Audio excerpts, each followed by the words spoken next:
इस गांव की महिलाओं ने कभी भी लाल रंग की स्ट्रॉबेरी नहीं खाई है, क्योंकि इस पूरे गांव के लोग लाल रंग से बहुत ही ज्यादा डरते हैं और अगर इन लोगों को कोई पेड़ पौधा लाल रंग का दिख भी जाता है तो ये उसे तुरंत उखाड़कर जमीन में गाड़ देते हैं। इस गांव के लोग कभी भी इस गांव से बाहर नहीं जा सकते, क्योंकि इससे उनकी जान जा सकती है। असल में गांव के चारों तरफ एक जंगल है जिसमें बेहद खतरनाक दिखने वाले राक्षस रहते हैं। कई सालों पहले इस गांव के पूर्वजों ने राक्षसों के साथ एक समझौता किया, जिसमें शर्त ये थी कि राक्षस उस वक्त तक गांव के लोगों को कुछ नहीं कहेंगे जब तक कोई गांववासी गांव से बाहर जंगल में अपना कदम ना रख दे। पर अब लूकस नाम का ये मेंटल लड़का जंगल के अंदर जाकर लाल रंग के फल ले आया था, जिससे राक्षसों और इंसानों के बीच समझौता टूट चुका था। इसी रात को एक लड़का अजीब सा शोर सुनता है और जब वो नीचे देखता है तो राक्षस गांव के अंदर आ चुका था, जिससे वो तुरंत बड़ा सा घंटा बजाकर सभी गांव वालों को जगाने लग जाता है। गांव वाले इस घंटे को सुनकर उस राक्षस से बचने के लिए छुपने लग जाते हैं। वहीं इस गांव में रहने वाली एक अंधी लड़की जिसका नाम ईवी है, वो राक्षस की दहाड़ सुनकर बहुत घबरा जाती है। राक्षस भी उसकी तरफ बढ़ रहा था। अब आगे इस कहानी में क्या क्या होता है, चलिए जानते हैं दोस्तों। तो कहानी की शुरुआत 19वीं शताब्दी से होती है, जहाँ पर हमें एक विलेज को दिखाया जाता है जिसका नाम पेंसिल्वेनिया है। हालांकि इस गांव में हर तरह की खुशहाली है, लेकिन इस गांव से कभी कोई बाहर नहीं जा सकता। इस गांव के चारों तरफ बड़ी बड़ी दीवारें हैं। साथ ही यहाँ पर एक वॉच टावर भी है, जहाँ पर हमेशा कोई न कोई पहरा देता रहता है। दरअसल ये गांव जंगल के बीचों बीच था, इसलिए इन गांव वालों का दूसरे किसी भी गांव से कोई भी कांटेक्ट नहीं होता है और जो लोग इस गांव के अंदर रहते हैं वो कभी भी बाहर नहीं जाते हैं। यहाँ पर किसी तरह के कोई पैसे नहीं चलते। यहाँ सब एक दूसरे का सम्मान करते हैं और साथ ही यहाँ पर कोई किसी से भी शादी कर सकता है, लेकिन शादी का एक रूल होता है कि कोई भी किसी को पसंद करता है तो वो कभी उसका हाथ नहीं पकड़ता जब तक कि उसकी शादी नहीं हो जाती। खैर, अब यहाँ पर जो सीनियर लोग रहते हैं उन्हें एल्डर्स कहा जाता है। उन एल्डर्स में से एक एल्डर के बेटे की किसी बीमारी की वजह से मौत हो जाती है। दरअसल इस गांव में किसी भी तरह की अच्छी मेडिकल फैसिलिटी नहीं है, इसलिए किसी भी तरह की बीमारी का इलाज करना यहाँ पर पूरी तरह नामुमकिन है। अगली सुबह दिखाया जाता है कि सब एक साथ बैठकर खाना खा रहे होते हैं और तभी जंगल में अजीब अजीब सी आवाजें आना शुरू हो जाती हैं, जिसे सुनकर सब लोग घबरा जाते हैं। लेकिन यहाँ पर एक लड़का होता है जिसकी दिमागी हालत ठीक नहीं है, जिसका नाम नोहा है। वो हंसने लगता है, लेकिन उसे कोई भी परेशान नहीं करता है और कोई उसका मजाक नहीं उड़ाता है, क्योंकि इस गांव में रहने वाले सब लोग एक दूसरे से बहुत प्यार करते हैं और एक दूसरे का साथ देते हैं। वहीं दूसरी तरफ दिखाया जाता है कि गांव में एक जानवर की डेड बॉडी मिलती है, जिसके बाद इस गांव के सभी एल्डर्स एक मीटिंग रखते हैं जिसमें वो डिस्कस करते हैं कि आखिर उस जानवर को किसने मारा होगा। तभी गांव का नौजवान लड़का लूसियस वहां पर आ जाता है और सभी एल्डर्स से विनती करता है कि मैं इस गाँव से बाहर जाना चाहता हूँ ताकि मैं मेडिकल फैसिलिटी को यहाँ तक ला सकूँ। हमारे आस पास जरूर दूसरे गाँव होंगे। हमारे एक साथी की अभी अभी बीमारी की वजह से मौत हो गई है। अगर हमारे पास मेडिकल फैसिलिटी होती तो हम उसे बचा सकते थे। पर लूसियस की इस रिक्वेस्ट को पूरी तरह से मना कर दिया जाता है। लूसियस की रिक्वेस्ट को मना करने का कारण ये था कि यहाँ गांव के आसपास जंगल में जितने भी क्रीचर्स थे वो पहले गांव पर आकर हमला किया करते थे, लेकिन एल्डर्स ने उनके साथ एक समझौता किया था, जिस समझौते के मुताबिक इस गांव से कोई भी कभी भी बाहर नहीं जाएगा और एल्डर्स इस समझौते को नहीं तोड़ना चाहते थे, क्योंकि अगर उन्होंने ऐसा किया तो वो क्रीचर्स गाँव में आकर एक बार फिर से इन लोगों के ऊपर हमला करेंगे। क्रीचर्स से समझौता सिर्फ यहाँ के एल्डर्स ने किया होता है और उन्होंने उन्हें देखा होता है, जबकि नई जनरेशन ने उन्हें नहीं देखा था। लेकिन नई जनरेशन को जंगल से उनकी आवाज आती रहती है और कई बार उन्हें बहुत सारे निशान भी मिलते हैं, इसलिए वो जानते थे कि जंगल के आसपास क्रीचर्स रहते हैं और लूसियस उन क्रीचर्स से नहीं डरता था, इसलिए वो जंगल में जाना चाहता है, पर उसे इस बात की इजाजत नहीं होती है। इसी गांव में एक लड़की रहती है जिसका नाम ईवी है। ईवी देख नहीं सकती और उसकी सेंसेस और उसका दिमाग बहुत तेज होता है। वो नोआ के साथ लूसियस के पास जाती है और लूसियस से कहती है कि मैं जानती हूँ कि तुम मेरा हाथ क्यों नहीं पकड़ते हो,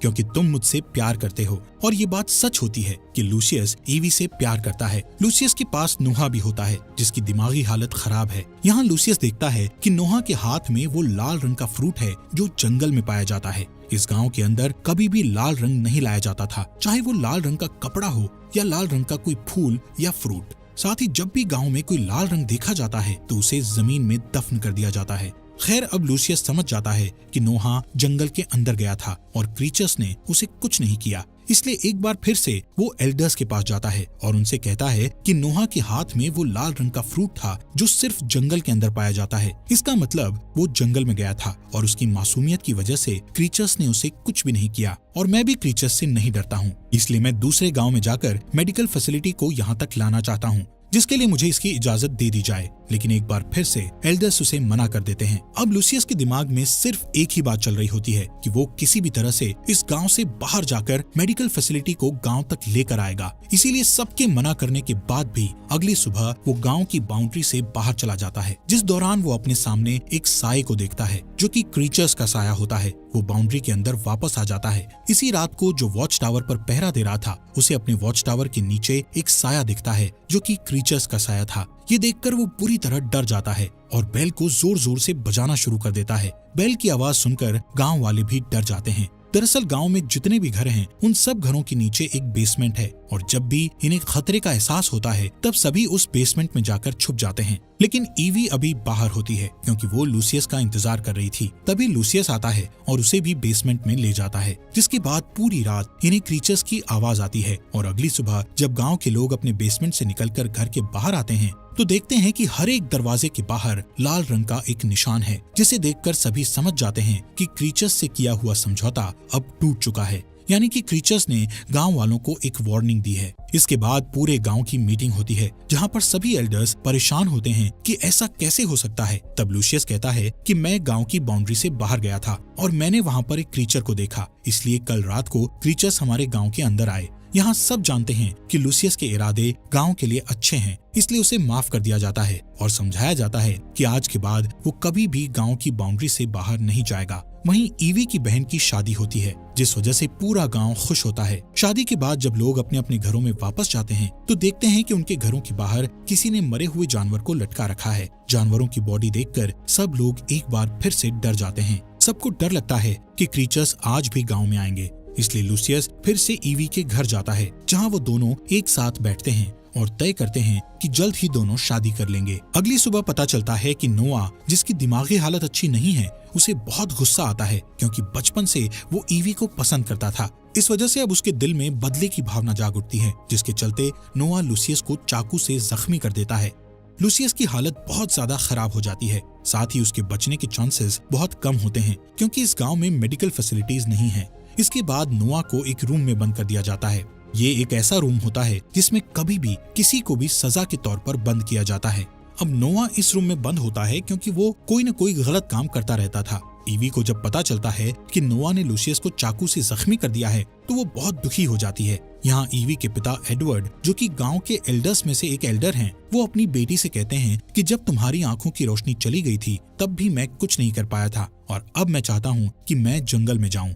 लेकिन एडवर्ड की वाइफ उसे जाने से मना कर देती है और कहती है कि हम सब ने एक वादा किया था और हम उस वादे को नहीं तोड़ सकते। और अब ईवी भी तय कर लेती है कि वो इस जंगल को पार करके दूसरे टाउन में जाकर मेडिकल फैसिलिटी को यहाँ पर ला कर रहेगी। उसके पिता एडवर्ड भी उसका साथ देते हैं और गाँव के सभी एल्डर्स के खिलाफ जाकर उसे परमिशन दे देते हैं। पर इससे पहले कि वो अपने सफर पर निकलती कि तभी एडवर्ड उसे खास खुफिया कमरे के और बहुत सारे ऐसे राज बताते हैं जो कि आज से पहले कभी किसी को नहीं बताए गए थे। और अब ईवी के साथ गांव के 2 और लड़कों को भेजा जाता है। वो दोनों के दोनों अपने सफर में बहुत ज्यादा डरे हुए होते हैं, लेकिन ईवी पूरी तरह से निडर होती है। उसके चेहरे पर, उसके मन में किसी तरह का कोई डर नहीं होता है। दरअसल जब उसके पिता एडवर्ड उसे खुफिया कमरे में ले गए थे तो उन्होंने उसे इस गाँव का राज बताया था। उन्होंने कहा था कि यहाँ पर कोई भी क्रीचर्स नहीं है। दरअसल गांव में जितने भी क्रीचर्स को देखा जाता है वो एल्डर्स में से कुछ लोग होते हैं जो कि क्रीचर्स की तरह कॉस्ट्यूम पहनकर जंगलों में जाते हैं और ऐसा हम इसलिए करते हैं ताकि कोई भी इस गांव से कभी भी बाहर न जा सके। अब ईवी को सच पता है, इसलिए उसके मन में किसी तरह का कोई भी डर नहीं होता है। उसके साथ जो 2 लड़के होते हैं बहुत ज्यादा डर जाते हैं क्योंकि जंगल से क्रीचर्स की आवाज आ रही होती है, इसलिए वो वापस गांव की तरफ लौट जाते हैं। लेकिन ईवी ऐसा नहीं करती क्योंकि उसके पिता एडवर्ड ने उसे बताया था कि जंगल से जो भी आवाजें आती है वो एल्डर्स द्वारा पेड़ों पर लगाए गए डिवाइस से आती है जो कि हवा चलने पर आवाज करते हैं। वहीं दूसरी तरफ हमें गांव में दिखाया जाता है जहां पर सभी एल्डर्स एडवर्ड से खफा होते हैं क्योंकि उसने अपनी बेटी को जंगल में भेज दिया था। वो सब कहते हैं कि हमने इतने सालों से मेहनत की थी और हमने एक सुरक्षित जगह बनाई थी, लेकिन अब ये रास्ता और हमारा राज जल्दी पूरी दुनिया के सामने खुल जाएगा।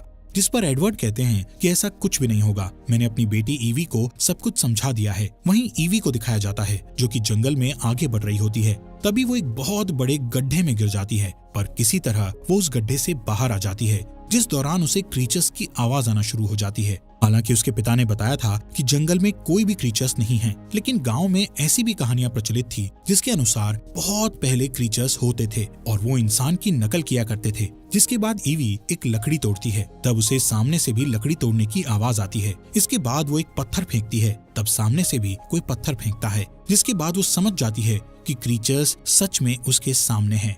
इसलिए वो डरकर भागने लगती है और तभी हमें उस क्रीचर को दिखाया जाता है जो उसका पीछा कर रहा होता है। ईवी की सेंसेस बहुत ज्यादा एक्टिव होती है, इसलिए वो उससे बचकर भाग रही होती है और जिस गड्ढे के अंदर कुछ देर पहले वो गिरने वाली थी, वो उसी गड्ढे के सामने खड़ी हो जाती है। साथ ही उसे पता है कि उसके पीछे क्रीचर्स आ रहे हैं। इससे पहले कि क्रीचर उसे पकड़ता, वो सामने से हट जाती है और वो क्रीचर गड्ढे के अंदर गिर जाता है। वहीं दूसरी तरफ गांव में दिखाया जाता है जहां पर सभी एल्डर्स उसी सीक्रेट रूम में जाते हैं जहां पर नोआ को कैद करके रखा गया था, लेकिन वहां पर नोआ नहीं होता है और वहां पर एक खुफिया रास्ता होता है। यहाँ पर कुछ सामान के साथ जानवरों की खाल भी होती है, यानी कि गाँव में जितने भी जानवरों को मारा जा रहा था वो एल्डर्स नहीं मार रहे थे बल्कि नोआ मार रहा था, जिससे एल्डर्स भी परेशान थे। यहाँ पर हमें पता चलता है कि नोआ का दिमागी संतुलन ठीक नहीं है, लेकिन वो दिमाग से बहुत ही शार्प है और उसे वो कॉस्ट्यूम मिल गई थी जिसे पहनकर एल्डर्स जंगल में घुमा करते थे।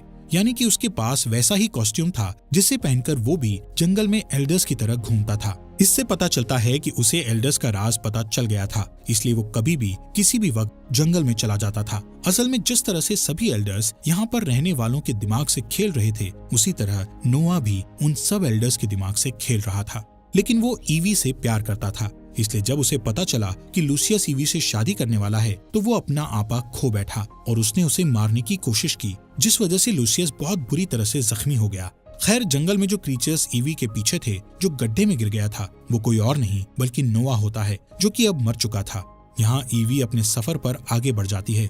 उसके पिता एडवर्ड ने उसे खुफिया रास्ता बताया था। अब ईवी रास्ते पर चलते हुए एक ऊंची दीवार को पार करती है जहाँ पर हम सड़क देखते हैं। तभी वहाँ एक गाड़ी आती है जिससे पुलिस वाला नीचे उतरता है। यहाँ पर हमें पता चलता है कि ये 19th सेंचुरी नहीं बल्कि 24th सेंचुरी है, यानी कि ये हमारा वक्त था। यहाँ पुलिस वाला ईवी को देखकर हैरान होता है क्योंकि दीवार की दूसरी तरफ जो एरिया है उसे एनिमल सेंचुरी कहा जाता है, जहाँ पर कभी कोई नहीं जाता था और ना ही इसके ऊपर कभी कोई प्लेन उड़ता था, क्योंकि ये प्लेन का रूट नहीं होता है। इसलिए गांव वालों को कभी पता नहीं चला कि वो वक्त से बहुत पीछे जी रहे हैं। वहीं अंदर एल्डर्स को ये सच्चाई पता होती है क्योंकि उन्होंने उस गांव को बनाया है। इधर ईवी पुलिस वालों से कहती है कि मुझे मेडिकल हेल्प की जरूरत है। ये कहते हुए वो उस पुलिस वाले को एक चिट्ठी देती है जो कि उसके पिता एडवर्ड ने उसे दी थी और साथ ही उसे एक सोने की घड़ी भी देती है क्योंकि उसके गांव में पैसे नहीं होते हैं। हालांकि पुलिस वाला अपने सीनियर को बताना चाहता था, लेकिन जब वो ईवी की साफ नियत और उसके दुख को देखता है तो वो उसकी मदद करने के लिए तैयार हो जाता है और कुछ दवाइयां लाकर ईवी को दे देता है और उसे उसी जगह छोड़ देता है जहां पर ईवी को उसने पहली बार देखा था। इसके बाद ईवी वापस अपने गांव में आ जाती है और जो दवा वो लेकर आई थी वो अपने पिता को दे देती है, जिसके बाद वो दवा एडवर्ड को दी जाती है। यहाँ ईवी सबको बताती है कि जंगल में उसका सामना क्रीचर से हुआ था, लेकिन अब वो मर गया है। ये सुनने के बाद नोआ के माता पिता समझ जाते हैं कि उसकी मौत हो चुकी है, लेकिन वो ये बात किसी को नहीं बताते हैं और गांव में जितने भी लोग हैं उन सब के दिल में क्रीचर का डर अब भी होता है। अब सवाल ये उठता है कि एल्डर्स ने इन क्रीचर्स को बनाया ही क्यों? दरअसल 1972 में जब एडवर्ड एक प्रोफेसर था तब वो उन लोगों की काउंसलिंग किया करते थे जो बहुत ज्यादा दुख में थे और उन सब के दुख का कारण ये दुनिया थी। इस दुनिया में बढ़ते क्राइम के चलते उन सब ने अपनों को खोया था, इसलिए प्रोफेसर ने उन सब के साथ मिलकर एक प्लान बनाया जिसमें उन्होंने ऐसे गांव को बनाया जिसके बाहर कोई भी नहीं जा सकता और न ही बाहर से कोई इंसान यहाँ पर आ सकता था। दरअसल ईवी के पिता प्रोफेसर एडवर्ड बहुत ज्यादा अमीर थे। उनके पास उनके खानदान का बहुत पैसा था और उन्होंने अपने खानदानी पैसे से इस पूरी जगह को खरीद लिया था, जिसके बीचों बीच उन्होंने इस गांव को बनाया था। साथ ही वो पुलिस को फंडिंग भी किया करते थे ताकि कोई भी दीवार के उस तरफ आने की कोशिश ना करे। इसलिए पुलिस दीवार के चारों तरफ वाली सड़क पर घुमा करती थी ताकि दीवार की दूसरी तरफ कोई भी ना जा सके। साथ ही एडवर्ड गवर्नमेंट को फंडिंग भी किया करते थे ताकि कोई भी प्लेन उस जगह के ऊपर से ना उड़े। और वहीं ईवी ने ये गवाही दी होती है कि उसने जंगल में एक मॉन्स्टर को मारा है, जिससे एक बार फिर से सबके दिलों में डर बैठ चुका था। यानी कि इनका राज अभी भी राज ही रहेगा और गांव में जितने भी लोग हैं उन सबको एक पुराने तौर तरीकों वाली यानी कि 200 साल पुरानी जिंदगी को जीना होगा। ये सब बच्चे जब यहाँ पर आए थे तब वो बहुत छोटे थे और अब सब बड़े हो गए हैं, इसलिए इन्हें कुछ भी याद नहीं होता है। और इसी के साथ ये कहानी समाप्त होती है। दोस्तों, आपका दिल से शुक्रिया हमारे फॉक्स एक्सप्लेनर हिंदी चैनल को सब्सक्राइब करने के लिए।